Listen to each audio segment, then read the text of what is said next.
PM Modi और भारत पर विवादित टिप्पणी करने वाले मंत्रियों को मालदीव सरकार ने निलंबित कर दिया है। कहा यह भी जा रहा है कि मालदीव के नेताओं की ओर से जैसी टिप्पणी की गई उससे वहां के पर्यटन उद्योग को घाटा होगा। ये सारी बहस पीएम मोदी के लक्षद्वीप दौरे से शुरू हुई थी, जिनकी तस्वीरों को देखने के बाद सोशल मीडिया पर एक तबका ये कहने लगा था कि अब छुट्टी मनाने मालदीव नहीं लक्षद्वीप जाएं। मालदीव और लक्षद्वीप की तुलना करते हुए कुछ बातों का ध्यान रखना चाहिए। भारत से मालदीव पहुंचना आसान है और कम वक्त में पहुंचा जा सकता है। मालदीव वीजा फ्री है।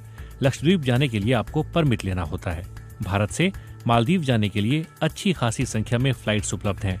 वहीं अगर आप लक्षद्वीप फ्लाइट से जाना चाहते हैं तो फ्लाइट्स की संख्या कम है। इस वीडियो में हम समझने की कोशिश करेंगे कि मालदीव और लक्षद्वीप एक दूसरे से कितने अलग हैं और ये तुलना सही है या गलत। मालदीव भारत के दक्षिण पश्चिम में स्थित है। भारत के शहर कोच्चि से मालदीव की दूरी करीब 1000 किलोमीटर है। ये 1200 द्वीपों का समूह है। ज्यादातर द्वीपों में कोई नहीं रहता। मालदीव का क्षेत्रफल 300 वर्ग किलोमीटर है, यानी दिल्ली इससे 5 गुना बड़ा है। मालदीव की आबादी करीब 4 लाख है। इस देश की अर्थव्यवस्था पर्यटन पर टिकी हुई है। मालदीव की अर्थव्यवस्था में राष्ट्रीय आय का 1/4 से ज्यादा हिस्सा पर्यटन से आता है। मालदीव जाने वालों में सबसे बड़ी संख्या भारतीयों की है। बीते साल भारत से मालदीव करीब 2 लाख लोग गए थे। 2021 में करीब 3 लाख और 2022 में ये संख्या करीब 2.5 लाख थी। मालदीव के मीडिया संस्थान AVAS के मुताबिक मालदीव आने वाले सबसे ज्यादा पर्यटक भारतीय हैं। मालदीव पर्यटन मंत्रालय के मुताबिक मालदीव में 175 रिजॉर्ट, 14 होटल, 865 गेस्ट हाउस, 156 जहाज, 280 डाइव सेंटर्स, 763 ट्रेवल एजेंसियां और 5 टूर गाइड्स हैं। मालदीव में घूमने की कई जगह हैं, जैसे कि सन आइलैंड, ग्लोइंग बीच, फिहाल होई आइलैंड, माले सिटी, माफुशी, आर्टिफिशियल बीच और मामीगिली। कई ट्रेवल वेबसाइट्स के मुताबिक जनवरी से अप्रैल मालदीव घूमने का सबसे सही समय है। अब बात लक्षद्वीप की। भारत के केंद्र शासित प्रदेश लक्षद्वीप से मालदीव करीब 700 किलोमीटर दूर है। लक्षद्वीप केरल के कोच्चि से 440 किलोमीटर दूर है।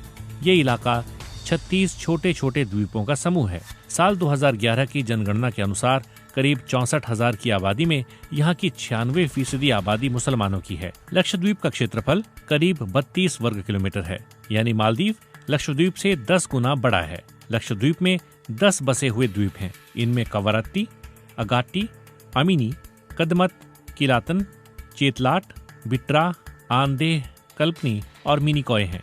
बिट्रा में सिर्फ 271 लोग रहते हैं और वहीं बंगाराम द्वीप में करीब 61 लोग रहते हैं। लक्षद्वीप में लोगों की कमाई का अहम जरिया मछली पकड़ना और नारियल की खेती है। लक्षद्वीप में पर्यटन उद्योग भी तेजी से बढ़ा है। कुछ मीडिया रिपोर्टों में कहा गया है कि बीते साल लक्षद्वीप जाने वाले पर्यटकों की संख्या करीब 25,000 रही थी, यानी मालदीव जाने वाले भारतीयों की संख्या लक्षद्वीप की तुलना में 8 गुना ज्यादा है।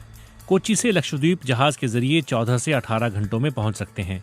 यहाँ जाने में कितने रुपए और वक्त खर्च होगा, ये सब इस पर निर्भर करता है कि आप किस द्वीप पर जा रहे हैं और कितने दिन के लिए जा रहे हैं।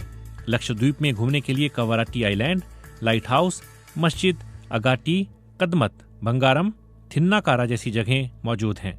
मालदीव की ही तरह लक्षद्वीप में भी सफेद रेत के बीच हैं। यहाँ जाने के लिए सबसे सही समय मई से सितंबर के बीच का है। यहाँ तापमान 22 से 36 डिग्री सेल्सियस रहता है। दिसंबर से फरवरी के बीच यहाँ पर्यटकों की काफी भीड़ रहती है। मगर ध्यान रहे कि लक्षद्वीप जाने के लिए आपको प्रशासन से परमिट लेना होता है और यहाँ कई द्वीपों पर एंट्री प्रतिबंधित है या सरकार की अनुमति लेनी होती है। लक्षद्वीप नाम की कहानी भी दिलचस्प है। मलयालम और संस्कृत में लक्षद्वीप का मतलब है 1 लाख द्वीप।